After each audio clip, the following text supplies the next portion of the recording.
Hey, what's up everyone? So today I'm going to be showing you how to actually go and qualify leads. So I'm going to be showing you the differences between a landing page and an instant form.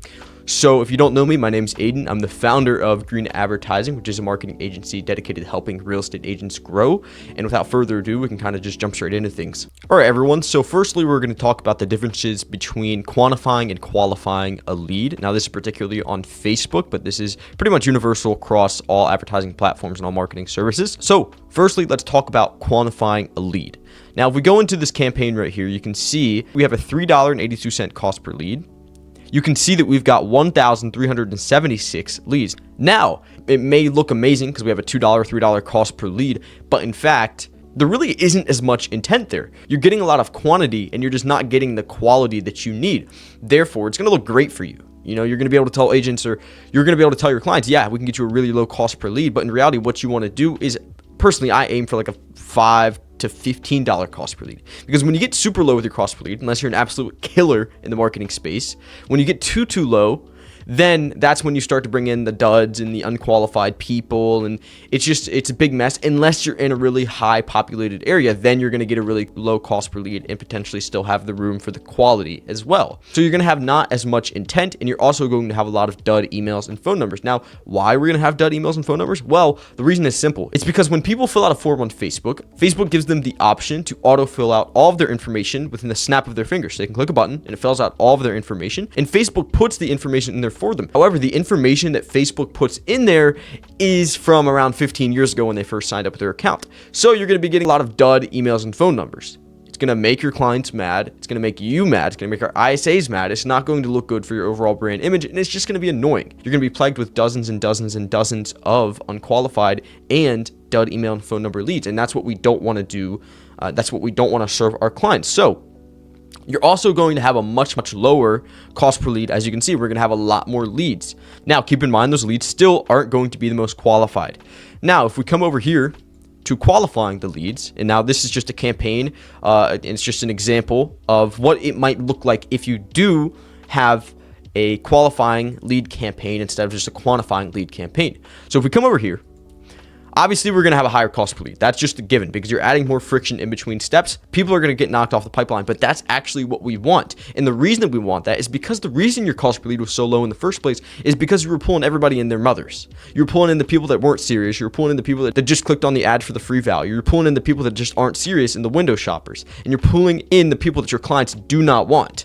Versus when you add friction in between the steps, what you're going to be seeing is a higher cost per lead, which is fine, and you're going to be seeing less volume but a higher intent. Now, and from my experience, the more friction you add in between steps, obviously your cost per lead is going to go up, but there are other variables that come into play, such as the audience size. If you're targeting an area that has 4 million people, obviously you're going to pull in more leads. If you're targeting an area that only has like 80, 90,000, even as little as 50,000, 40,000 people, then obviously you're going to get a much higher cost per lead. Just like in this case scenario where the cost per lead was $21, you got 254 leads.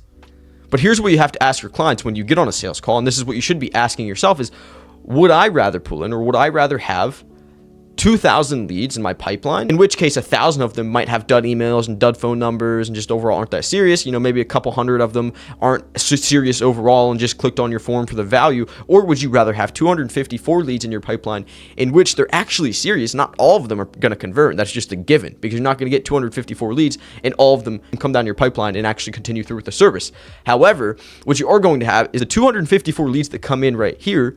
A large fraction of those are actually going to be serious, and the ones that aren't completely serious about moving forward right that very minute are actually serious in the future and have intentions of doing this in the future. So you're going to have a pipeline full of qualified leads. You're going to have a pipeline full of people with high intent, and that's exactly what you want to bring results for your clients. That's exactly what you want if you are the person that's running the ads in the first place. That's what you want, because you don't want to make a bunch of cold calls and have a bunch of dud numbers. That's just annoying, and it's going to take your time, and time is much more valuable than money. So you can't waste your time and you can't waste your money. And if you choose the other route of quantifying the leads, then that's exactly what you're going to do. Now, let's go ahead and just talk about the first option, which is all the way up here. So how do I qualify a lead, right? So option one, right here, the Facebook instant form survey. Now, emphasis on the survey, because I hate forms. Forms suck. And actually, I'll show you an example of what I mean of just a form. So just a form right here. This would be just a form. This right here is what I conclude as a survey. So you're asking survey questions. But this form right here is absolutely useless, because if you take this form, you just put it here, then you're probably going to get a bunch of dud emails. You're going to get a bunch of dud numbers. You're going to get a bunch of low quality leads, and it's not going to be worth your time. It's not going to be worth your energy, and you're going to get very, very frustrated very quickly. However, if we have the stages in between all of them, adding friction, then obviously you're going to get a lot more quality. You're going to get a lot more intent, and overall, you're just going to be happier, and your clients are going to be happier. You're going to be delivering good results. So let's go back down here and talk about this. So the Facebook Instant Form survey. Right. So now, obviously, you're going to get the lower cost per lead because of the reasons that I just mentioned a minute ago. It's going to be easier to set up. It's going to be easier to manage. It's going to be like, oh, this looks great. I'm sure it's going to work out. Let me try this. Boom, boom, boom. Then it doesn't work out. Surveys actually do work pretty well. If you use a Facebook Instant Form survey, I actually advise you as an individual, you as a marketing agency, to try with a survey first. Try with an Instant Form first. See how things go. And then you can switch over to the landing page. But what you should ultimately do is test between both a landing page and both an instant form. The reason why is because obviously with marketing, it's all about testing, refining, and optimizing. So you have to look and see, even if you don't think something's going to work out the best, you never know. You could launch something and it might work super, super well, and you would have never figured that. So that's why it's important to test between an instant form and a landing page. But let's continue to talk about the pros and the cons here. So it's easy to set up and manage, right? You're going to get a lower CPM, which means you're going to be reaching more people, because Facebook likes to keep things inside of their ecosystem. So Facebook's going to be happy when you use their instant form. They're going to favor your ad over other people that are using landing pages, and overall, you're just going to reach more people. Now, the cons with this is you don't have any user tracking. So unlike with a landing page, if you have a landing page, you can put cookies on the landing page. But with an instant form, you can't do that. So you can't do retargeting. You can't do lookalike audiences. You can't do any of that good stuff. Now, I don't personally do retargeting or lookalike audiences. That's completely up to you. Based on the tests that we've done in the past, it doesn't work well for us, but every market's different, so we do continuously try them and test them.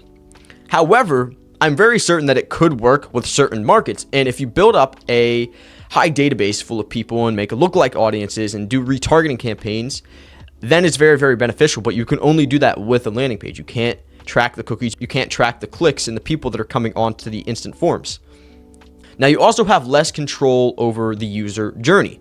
You also have less branding and customization. So you can't do as much. You can't put custom headlines in places that you want to put them. You can't get creative. You can't put certain images. You can't put reviews. You can't put all these things that are very, very efficient when having a landing page and when sending people to a landing page. You can't do any of that stuff on an instant form, which is a big, big con in my, that's like one of the biggest cons in my opinion with instant forms, because sometimes you can manage to get quality from instant forms. Like I said, just split test and find what works best for you in your market.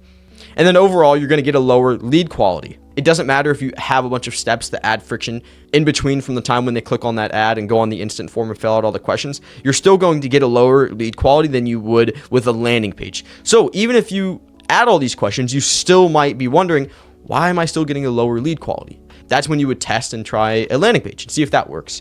So once again, before we move on to the next, the pros: lower cost per lead, easier to set up and manage, lower CPM. Cons: no user tracking, less control over the user journey, less branding customization, and lower lead quality. Now, obviously, this list is just comprised of a couple of things that I could think of, and the biggest things that I could think of on an instant form, and the same with the landing page, which is what I'm about to show you. But again, these are just the biggest things that I've noticed with the pros and the cons between instant forms. Now, if we come on over to the landing page, survey, again, emphasis on the survey. We always want to do a survey. Again, testing and optimizing, literally testing every single variable is great. So if you want to test with a form, go for it. I'm all for that. You always want to test and optimize. But let's talk about the landing page. Now, pretty much all of these pros and cons are going to be the opposite of what we just looked at in the instant form. So we're going to have cookie tracking, which is pro, more control, more branding and customization, and higher lead quality. Like I said just a moment ago, the cookie tracking is really, really important if you look to do lookalike audiences and retargeting campaigns. I think retargeting campaigns actually could work really, really well if you can structure them and do them properly. And you have good leads that are coming into the middle of your funnel. And then as far as the cons go, you're going to have a higher cost per lead, as I just mentioned just a moment ago. But that really doesn't matter, because with the higher cost per lead, you're going to be getting more quality. You're going to be spending less time calling the leads, less time chasing the leads. You're going to be spending more time closing the deals, and you're going to be spending more time making your clients happy if you're an agency. So the higher cost per lead, in my opinion, is actually more optimal. And a lot of people look at it as, oh, I don't want a high cost per lead. No, I don't want that. And of course, you don't want a high cost per lead. Nobody wants higher numbers, but a higher cost per lead actually is optimal. Now, you don't want to go overboard. Obviously, you don't want to have a $40 cost per lead. That's just through the roof. You don't want to go overboard like that. but you do want to find the middle ground. So I usually aim for around $10 to $15 cost per lead. Sometimes you can get up to the 20s and 25s, depending on the audience, depending on the market, how big it is. There's a bunch of variables to come into play, but usually I wouldn't go above a $25 cost per lead. That's just not optimal. However, if you're getting closed deals and you're getting appointments from that ad, keep it running, because that's, at the end of the day, that's what you want, is closed deals. You want people to book appointments. You want all these things. So like, you can have a $50 cost per lead, $40 cost per lead, but if you're seeing solid results, if you're seeing better results than you were when you had a $20 cost per lead, then keep it. But keep in mind that you optimally shouldn't go that high. Now, with a landing page, it's more difficult to set up. And this is one of the biggest cons for a lot of people. And that's why people don't make landing pages. But landing pages are so beneficial because of the customization that you can do on them. Like, you can add a headline here, put that and position that in a place that you want, and test with this variable and test with that variable, and add reviews and add an about me page. Like, you can do a lot more with a landing page than you can do with an instant form. And you're just going to get more quality when you use a landing page. Now, you're also going to get a higher CPM. The reason why is just literally the opposite of what I just explained to you just a moment ago. Is you're not in Facebook's ecosystem anymore, and Facebook doesn't necessarily not like that, but it doesn't like that. Therefore, it's going to make you pay more to reach more people, and it's going to put you beneath other people's ads, but that doesn't matter if you're bringing yourself results. The CPM is really just a soft metric. There's a lot of metrics that are really soft metrics. The metrics that I think that you guys should be looking at the most is cost per lead 100%, click-through rate, and click-through rate link are the biggest metrics that you can look at. Obviously, there's other ones, landing page conversion rate, instant form conversion rate. Those are all really beneficial to look at. But if you're going to look at I call them the big three: cost per lead, click-through rate link. They're all very important. So now let's talk about very briefly how you actually go ahead and qualify leads, because that's why you guys clicked on the video. Now, this comes back to the example that I was just showing you just a moment ago. So you can do this with instant forms, and you can do this with landing pages. Again, I advise testing with the instant forms first, but again, testing and optimizing, refining, that's what advertising is all about. So if we come on here, just add frictionizing questions. Are you looking to buy or sell a property anytime soon? No? Okay, you get kicked off the pipeline, but you can't just kick them off. You have to give them the value. For example, we used to have an article, and it was a free article, and it said 10 things to do before selling your home. So if someone were to click off of the pipeline, you still have to give it to them.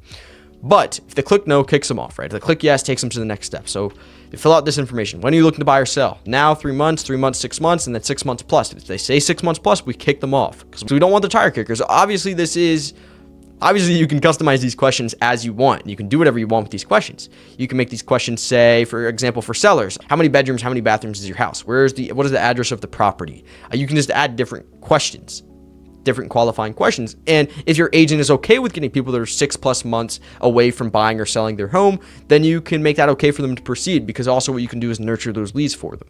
Now, this is a big question at the end, is would you be open to a realtor reaching out if they could help you? Now, yes or no. Typically, I rephrase this question just it's very blunt, it's very open. But they say yes. Say they say yes. They go ahead and they fill out all their information. Then they get sent into the CRM, so get sent into high level. Now you want to do lead nurturing, instantly deliver them, qualified, not quantified, as I was just saying just a moment ago, the email and SMS follow-up. So that's how you qualify lead. Keyword, add friction in between the steps. Add qualifying questions.